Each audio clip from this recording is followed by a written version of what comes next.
जी उठिए ना, आप मुझे और हमारे बच्चे को इस तरह से बीच मझधार में यूं अकेला छोड़कर नहीं जा सकते। हे भगवान, ये क्या हो गया? अब हमें कौन देखेगा? गरीब जानकी की आंखों के सामने उसके पति बुधन की लाश होती है। अपनी जान जोखिम में डालकर बुधन 2 वक्त की रोटी कमाने के लिए बिजली के लिपटी नंगे तारे ठीक करता है, जिसने आज उस गरीब की जान ही ले ली। तभी जानकी के 5 बेटों में से अखिलेश उसके आंसू पोंछता है। माँ रो मत माँ, मैं हूं ना, मैं कमा कर खिलाऊंगा तुम्हें और अपने भाइयों को। हर माँ बाप की तरह बुधन और जानकी भी अपने 5 बेटों को अच्छी जिंदगी और भविष्य देना चाहते थे, मगर बुधन की मौत ने उनके हाथों से कलम छीनकर उनके कंधों पर घर का बोझ डाल दिया और इसी तरह से उस कच्ची झोपड़ी में 2 वक्त की रोटी कमाते हुए 15 साल बीत गए। समय है कि अब मैं अपने 5 बेटों की शादी के बारे में सोचूं। जय राम जी की जानकी बहन। आइए पंडित जी, ये रही मेरे 5 बेटों की तस्वीर, जिनके लिए आपको लड़की ढूंढनी है। बहन जी, आपके बेटों के लिए लड़कियां तो मेरी नजर में हैं, जो बड़ी ही संस्कारी और सुशील हैं, मगर वो बड़े ही गरीब घर से हैं, इसीलिए उनके पिता दान दहेज नहीं दे पाएंगे। पंडित जी, मैंने खुद गरीबी भरे दिन देखे, इसलिए मुझे खुद दहेज नहीं चाहिए। बस ऐसी बहू चाहिए जो मेरे घर परिवार को जोड़ कर रखे। पंडित जी जानकी के 5 बेटों का रिश्ता लेकर गुड़ी नाम के घर जाते हैं। तभी पूनम भराई आंखों से कहती है, बाबूजी, हम 5 अभी शादी नहीं करना चाहती, हम पढ़ना चाहती हैं। 10वीं तक पढ़ा चुका हूँ मैं तुम 5 को, इतना बहुत है। इससे ज्यादा पढ़ाकर कौन सा तुम अफसर या कलेक्टर बन जाओगी? करना तो तुम्हें चूल्हा चौका ही है। अब मैं तुम्हारा बोझ और नहीं उठा सकता। गुड़ी राम की बातों में भरी कड़वाहट के पीछे छिपी थी उसकी चिंता, क्योंकि जिस समाज में वो जी रहा था उसमें एक गरीब के लिए जवान बेटियों को घर बिठाकर रखना हर दिन 100 ताने, बातें और गालियां खाना था। आखिर में आशा, पूनम, राधा, नीलम और विद्या की शादी हो जाती है और वह ससुराल आ जाती हैं, जिसमें घर के नाम पर उनके पास थी तो बस एक सालों पुराना कच्चा घर, जो कब ढह जाए। आओ आओ मेरे घर की लक्ष्मियों, इस ससुराल में तुम्हारा स्वागत है। 5 गृह प्रवेश करके अपने गरीब सास के पांव छूती हैं। जुग जुग जीती रहो मेरे घर की लक्ष्मियों। जानती हूँ मेरा घर बहुत छोटा है, मगर जो है यही है। फिर शादी की रात पूनम अखिलेश से कहती है, अखिलेश जी, मैं इतनी जल्दी शादी नहीं करना चाहती थी, मैं पढ़ना चाहती हूँ, मगर सब खत्म हो गया। पूनम, रो मत। तुमने जो सपने देखे हैं उसे मैं पूरा करूंगा। जानती हो पूनम, घर की जरूरत को देखकर हम भाई बहुत छोटी उम्र से कमा रहे हैं। हमारा भी सपना था पढ़ लिख कर कुछ बनने का, मगर मैं चाहता हूं कि तुम पढ़ो। मैं खुद को गिरवी रखकर भी तुम्हें पढ़ाऊंगा, यकीन मानो। ये सुनकर खुशी से पूनम की आंखों से झरझर आंसू गिरने लगते हैं। वह अपने पति के गले से लग जाती है। अगले दिन अखिलेश जानकी को ये बताता है, माँ, बिंदिया भी पढ़ना चाहती है और शिक्षक बनना चाहती है। अरे ये तो बहुत अच्छी बात है कि मेरी बहुएं पढ़ने की और जीवन में कुछ करने की इच्छा रखती हैं। बहू, आज से तुम पढ़ो, खूब पढ़ो। मगर माँ जी, हमारी पढ़ाई में लाखों रुपए लगेंगे। इस गरीबी में हमारे पति 2 वक्त की रोटी इतनी मुश्किल से कमाते हैं। पढ़ाई के लिए इतने पैसे कहाँ से आएंगे?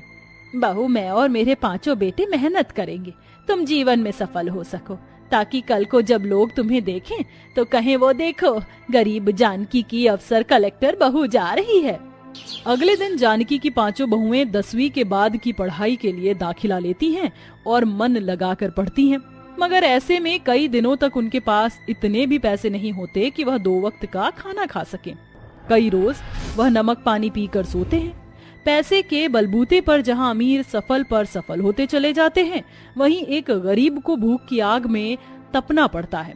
समय बीतता है और 2 साल बाद वह 12वीं पूरी करती हैं। पूनम दीदी, अब तो हम 5 बहुओं ने 12वीं कर ली, मगर आगे कॉलेज की फीस भरने के लिए एक जन की फीस 10,000 है। मतलब हम 5 की फीस 50,000 रुपए। इतने पैसे कहाँ से आएंगे?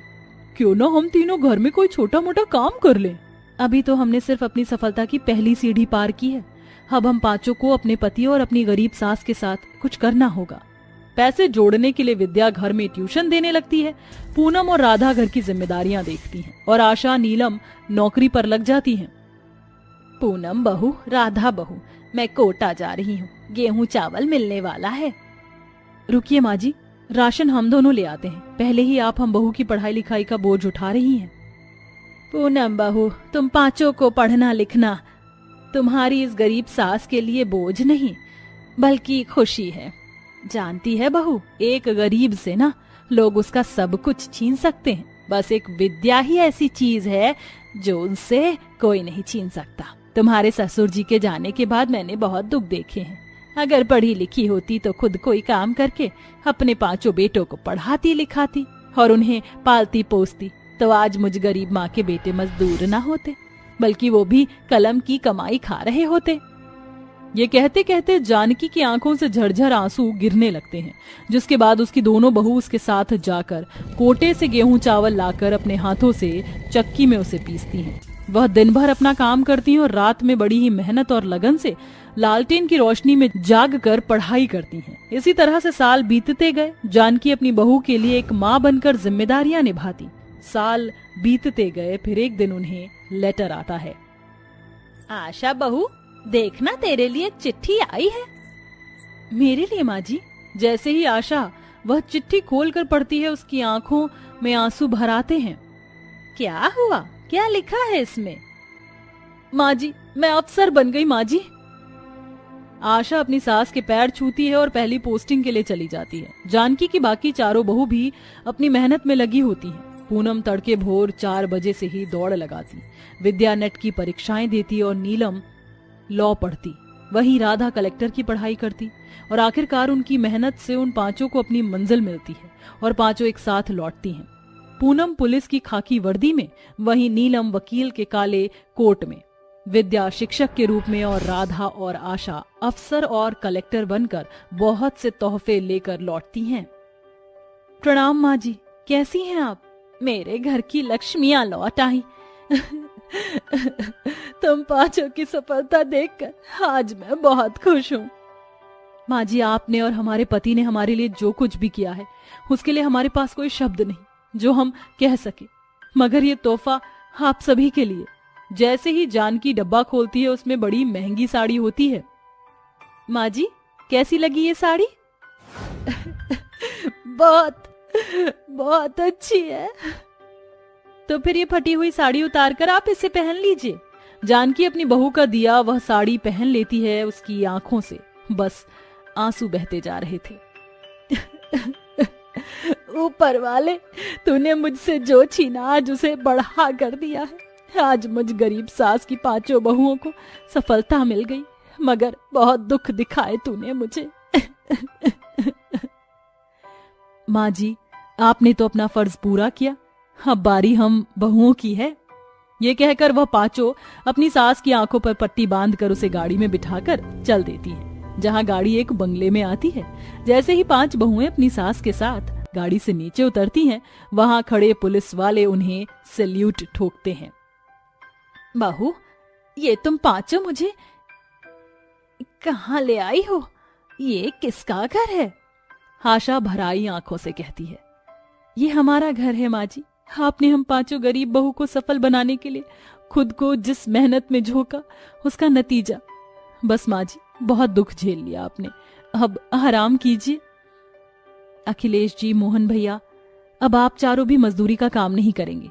आपने हमारी अधूरी सपनों को पूरा किया है। हम गरीब हुए इस सफलता की जिस सीढ़ी पर खड़े हैं, वो आपके और सासू माँ की वजह से ही है। इसके बाद वह पांचों पैसे लगाकर अपने पतियों का भी व्यापार खुलवाती हैं। आज जो कोई जानकी के पांचों सफल बहुओं को देखता है, वह उसकी खूब प्रशंसा करता है। ये उनकी मेहनत और लगन ही थी जिसने एक गरीब सास की बहुओं को इतना सफल बनाया था। विवेक, देखो ना, देवर जी के सर पर ये दूल्हे का सेहरा कितना सज रहा है, कितने सुंदर लग रहे हैं। तारा, सारा प्यार अपने देवर पर अभी लुटा दोगी? बारात निकलने को तैयार खड़ी है। इतने में तारा की आंखें भीग जाती हैं। बस हम देवर भाभी के बीच का ये प्यार आज भर के लिए ही तो है। कम से कम मुझ भाभी को अपनी प्यारे इकलौते देवर से एक आखिरी बार लाड तो लड़ा लेने दो। कल से तो देवर जी कविता की सुनेंगे। ऐसा कभी नहीं होगा भाभी, आप और भैया मेरे लिए मेरे भगवान हैं। यही तो सुनना था मुझे देवर जी। असल में तारा अपने देवर से यही सुनने के लिए मक्खन लगा रही थी। इसके बाद कविता से चंदन की शादी हो जाती है और देवरानी बनकर वो ससुराल आती है। हाओ देवरानी जी, तुम्हारा स्वागत है। कलश को गिराकर गृह प्रवेश करो। गृह प्रवेश करके कविता चंदन के साथ कमरे में चली जाती है। कविता, तुम्हें तो पता है पिछले 5 साल पहले ही माँ बाबूजी चले गए। भाभी भैया मेरे लिए भगवान के जैसे हैं, मैं उन्हें पूजता हूँ। चंदन जी, मैं आपसे कुछ कहना चाहती हूँ। मैं आगे पढ़ना चाहती हूँ। मेरा सपना है कि मैं वकील बनूं। कविता, मैं खुद तो ज्यादा पढ़ा लिखा नहीं हूँ, छोटी मोटी नौकरी कर रहा हूँ, मगर अगर तुम वकील बनना चाहती हो तो मैं तुम्हारे सपने में तुम्हारे साथ खड़ा हूँ। अगले दिन ये बात चंदन विवेक तारा को बताता है। भाभी, विवेक भैया, कविता वकील बनना चाहती है। अरे ये तो अच्छी बात है, आज के जमाने में खुद के पैरों पर खड़ा होना। अगर मेरी ये 2 कौड़ी की देवरानी वकील बन जाएगी तो कहीं ये बंगला गाड़ी सब कुछ हड़प ना ले। पर विवेक, देवरानी जी को वकील क्यों बनना है? फिर घर की जिम्मेदारियां कौन संभालेगा? मैं पढ़कर भी अपनी सारी जिम्मेदारियां निभाऊंगी जेठानी जी। इसके बाद कविता एलएलबी में एडमिशन ले लेती है, मगर दूसरी तरफ उसकी जेठानी इस बात से बहुत जलती है। ये कल की आई मेरी 2 कौड़ी की देवरानी समझती क्या है? खुद को बड़ी वकील बनने ऐसी चाल चलूंगी कि वकील बनने का ख्वाब खाक हो जाएगा। अपनी गरीब देवरानी का काम बढ़ाने के लिए तारा सारे बर्तन सिंक में डाल देती है और बर्तन धोने के साबुन में पानी डाल देती है। अब आएगा मजा। देवरानी जी, अरे ओ देवरानी जी, जल्दी से यहां आओ। बेचारी कविता आधे में ही पढ़ाई छोड़कर आती है। जी जेठानी जी, आपने बुलाया? ये सब क्या है? अभी तक गंदे बर्तन सिंक में पड़े हैं, इन्हें कौन मांजेगा? तुम्हारी माँ? पर मैंने तो सारे बर्तन धो दिए थे। तो तुम कहना चाहती हो मैंने ये जानबूझकर किया है? हाँ, और ये सब तुम्हारे गरीब बाप ने अपने घर से नहीं भिजवाया है जो इसे पानी में गलने के लिए छोड़ दिया। अब जल्दी जल्दी काम निपटाओ वरना तुम्हारी किताबें फाड़कर फेंक दूंगी। गरीबी का ताना देकर सुनाकर बेचारी कविता की आंखों से टप टप आंसू गिरने लगते हैं। वह काम में लग जाती है। उस दिन से जब भी वह पढ़ने बैठती, तारा उसे कामों में उलझा देती। हरि ओ महारानी, कहाँ मर गई? जल्दी से यहां आ। जी जेठानी जी। जल भुनकर अपनी गरीब देवरानी के हाथों से उसकी किताबें वो छीन लेती है। जब देखो मरजानी किताबों में घुसी रहती है। मुझे कटहल की सब्जी खाने का मन है, जा जाकर कटहल काटकर सब्जी बना। खाना बनाते हुए कविता कहती है, जेठानी जी किस बर्ताव के लिए चंदन जी से बात करूं? नहीं नहीं, ऐसा ना हो कि मेरी वजह से ये घर टूट जाए। कुछ दिनों बाद तारा प्रेग्नेंट हो जाती है। विवेक, तुम पापा बनने वाले हो। क्या सच में तारा? आज मैं बहुत खुश हूं। अब मेरे पास सही हथियार है। इतने दिनों में जो मैं नहीं कर सकी वो मेरा होने वाला बच्चा करेगा। मेरी इस 2 कौड़ी की देवरानी को इस घर से बेदखल। तारा हर दिन अपने पति के कान भरने लगती है। फिर एक दिन, हरि ओ मेरी गरीब देवरानी, चले पढ़ाई लिखाई छोड़कर मेरे लिए जूस बना कर ला। भाभी, दिन भर तो आप बेचारी कविता से काम करवाती हैं, वो पढ़ेगी कब? तभी तारा अपने पति विवेक के आगे झूठ मूठ में रोती है। देख लो जी देवर को, मैंने अपने बेटे की तरह माँ जी बाबू जी के जाने के बाद छाती से लगा कर पाला। वो आज कितना बदल गया। क्यों रे चंदन, एक तो तू खुद कमाता धमाता है नहीं, दोनों मियाँ बीवी मेरे टुकड़ों पर पल रहे हो। निकल जाओ इस घर से। इस घर की एक एक ईंट मैंने अपने पैसों से लगाई है, मैंने खड़ा किया है ये घर। चंदन रोते हुए कविता के साथ घर से निकल जाता है और बाहर एक झोपड़ी डालकर रहने लगता है। चंदन जी, मुझे नहीं बनना वकील। अब मेरा सपना नहीं रह गया। अब से मेरी जिंदगी आप पर शुरू और आप पर खत्म है। नहीं कविता, मैं चाहता हूं कि तुम वकील बनो। देखो कविता, कल तक मैं एक हरे भरे बड़े पेड़ की टहनी था जो कि आज उससे कट चुका हूं, छट चुका हूं। अब मेरा वजूद एक गरीब का है, मगर मैं तुमसे वादा करता हूं मैं खूब मेहनत करूंगा। चाहे मुझे अपने आप को गिरवी भी रखना पड़े तो भी मैं तुम्हारे सपने को पूरा करूंगा। तुम बस पढ़ाई करो। ये सुनकर कविता फूट फूट कर रोने लगती है और पढ़ती है। वहीं चंदन 2 वक्त की रोटी कमाने के लिए गरीब मजदूरों के बीच ईटा भट्टी में काम करता, तो कभी कोयले के खदान में, जिसके चलते उसके कंधे रोज जख्म से छिल जाते। अजी बस आपको इतना दुख तकलीफ देकर मैं अपना वकील बनने का सपना पूरा नहीं कर सकती। कविता अपने पति को वो काम करने से तो मना कर देती है, पर खुद हिम्मत नहीं हारती और दर्जी का काम शुरू कर देती है। वह दिन भर लोगों के कपड़े सीती, रात में अपनी झोपड़ी के बाहर रोड पर लगे लाइट की रोशनी में पढ़ती। वहीं उसकी अमीर जेठानी की जिंदगी ऐश भरी बीतती। कविता अपनी परीक्षा तो देती मगर वह फेल हो जाती। उसकी जेठानी उस पर खूब हंसती। हो गया सपना पूरा, बन गई वकील, मेरी गरीब देवरानी। अपनी औकात से बाहर सपने देखोगे तो यही होगा ना। एक गरीब को सपने अपनी औकात के हिसाब से देखने चाहिए थे। तुम दोनों की जिंदगी ना इस झोपड़ी में ही बीत जाएगी। तारा के दिए ताने कविता के हौसले को तोड़ने की जगह और मजबूत कर देते हैं। वह फिर से पढ़ाई करके परीक्षा देती है, जिसके बाद वह पास हो जाती है। मगर जिंदगी कब किसे बुरा वक्त दिखा देती है ये कोई नहीं जानता। अचानक से तारा के पति विवेक के बिजनेस पर एक बड़ा स्कैम लगता है। पुलिस उसे गिरफ्तार कर लेती है। इंस्पेक्टर, मेरे पति ने क्या किया है? क्यों बंद किया है इन्हें? घूसखोरी की कमाई खाता है ये, स्मगलिंग के धंधे चलाता है। नहीं नहीं, ये सब झूठ है। मैं आपको यकीन दिलाती हूँ ये बेकसूर हैं। मैडम, सफाई देने से काम नहीं चलने वाला। कानून सबूत मांगती है। जाओ जाकर काले कोट वालों को लेकर आओ, खड़ा करो वकील और छुड़ा लो इसे। मगर तब तक तो इसे जेल की रोटी ही तोड़नी पड़ेगी। अपने पति को बचाने के लिए तारा बहुत से वकील से बात करती है। मिस्टर चौटरानी, आप शहर के सबसे बड़े वकील हैं, फिर भी आप मेरे पति का केस लेने से मना कर रहे हैं। देखिए तारा जी, आपकी तकलीफ मैं समझता हूँ, मगर ये केस हमें हर सूरत में हारना पड़ेगा, क्योंकि सारे सबूत आपके पति के खिलाफ है।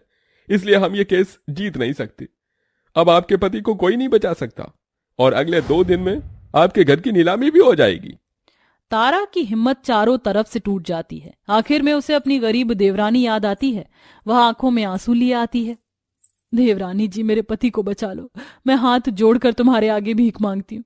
मेरे पति ने कोई जुर्म नहीं किया, फिर भी कोई भी वकील उनका केस लड़ने को तैयार नहीं है। उठिए जेठानी जी, मत रोइए। ऐसी हालत में आपका रोना ठीक नहीं है। मैं आपको यकीन दिलाती हूँ विवेक भैया को कुछ नहीं होगा। मैं बचाऊंगी उन्हें। अपनी देवरानी पर भरोसा कीजिए। कविता अदालत से दरख्वास्त करके केस अपने अंडर में लेती है और फिर दोनों देवरानी जेठानी सबूत जोड़कर कोर्ट में पेश करती हैं, जिससे दूध का दूध पानी का पानी हो जाता है। कोर्ट विवेक को बाइज्जत बरी कर देती है, जिसके बाद अपनी गलतियों के लिए तारा अपनी गरीब देवरानी के पैरों में गिर जाती है। मुझे माफ कर दो देवरानी जी, मैंने तुम्हारे साथ बहुत गलत किया। विवेक, मैंने तुमसे झूठ बोला था ताकि तुम देवर देवरानी जी को घर से निकाल दो। मैंने एक परिवार तोड़ दिया। घर चलो देवरानी जी, वो घर जो तुम्हारा अपना है, जहां तुम देवर जी की दुल्हन बनकर आई थी। ये सुनकर कविता की आंखों में आंसू भर आते हैं और वह अपनी जेठानी के गले लग जाती है, जिसके बाद दोनों देवरानी जेठानी एक साथ खुशी से रहने लगती हैं। कविता अपनी वकील की पढ़ाई को पूरी करके होनहार वकील बनती है।